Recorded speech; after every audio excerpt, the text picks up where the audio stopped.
भारत को अमेरिका की मंजूरी, तेल खरीदने पर मिली परमिशन।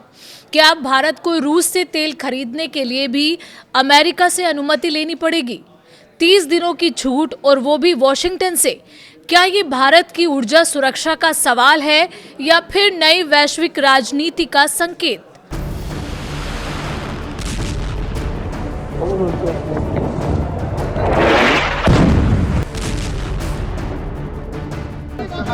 איזה קטע, נפל פה רסיס ליד הבית שלה.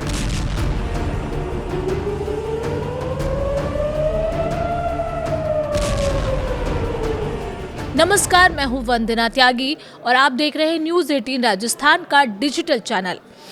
अमेरिका ने भारत को रूस से तेल खरीदने के लिए 30 दिन की अस्थायी छूट दी है।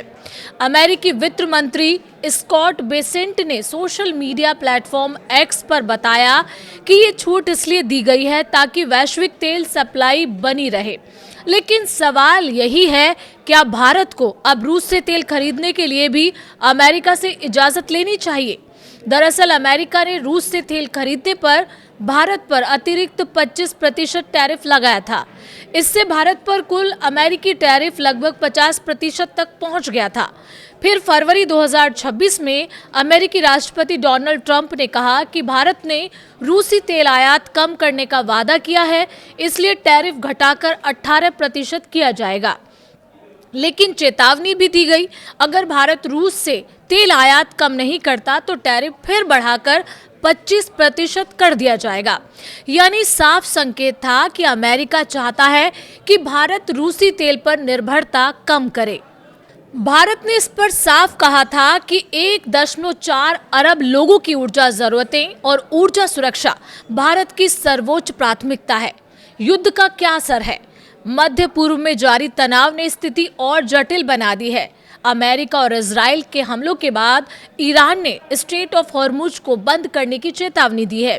ये समुद्री रास्ता बेहद अहम है क्योंकि दुनिया की लगभग 20% तेल सप्लाई यहीं से गुजरती है और भारत की करीब 40% तेल सप्लाई भी इसी रास्ते से आती है। अगर ये रास्ता लंबे समय तक बंद रहता है तो वैश्विक तेल बाजार में बड़ी उथल पुथल हो सकती है। भारत में क्या असर होगा इसका? विशेषज्ञों के मुताबिक फिलहाल भारत के पास रिफाइनरियों और स्टोरेज में करीब 10 करोड़ बैरल कच्चा तेल मौजूद है, जो लगभग 30 से 35 दिन की जरूरत पूरी कर सकता है। सरकार के मुताबिक रणनीतिक भंडार और पेट्रोलियम उत्पादों को मिलाकर भारत के पास करीब 74 दिनों का भंडार है, यानी तुरंत संकट की स्थिति नहीं है। लेकिन अगर युद्ध लंबा चलता है तो असर भारत पर भी पड़ सकता है।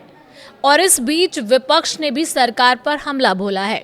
अमेरिका के इस फैसले के बाद विपक्ष ने सरकार पर सवाल उठाए हैं। कांग्रेस नेता कपिल सिब्बल ने तंज कसते हुए लिखा है, भारत लोकतंत्र की जननी है और अमेरिका हमें 30 दिन के लिए तेल खरीदने की अनुमति दे रहा है। वहीं कांग्रेस प्रवक्ता पवन खेरा ने इसे भारत के लिए शर्मनाक बताया। बड़ा सवाल है, अब असली सवाल तो यही है, क्या ये सिर्फ अस्थायी व्यवस्था है या फिर भविष्य में भारत को रूस से तेल खरीदने के लिए अमेरिका की शर्तें माननी पड़ेंगी?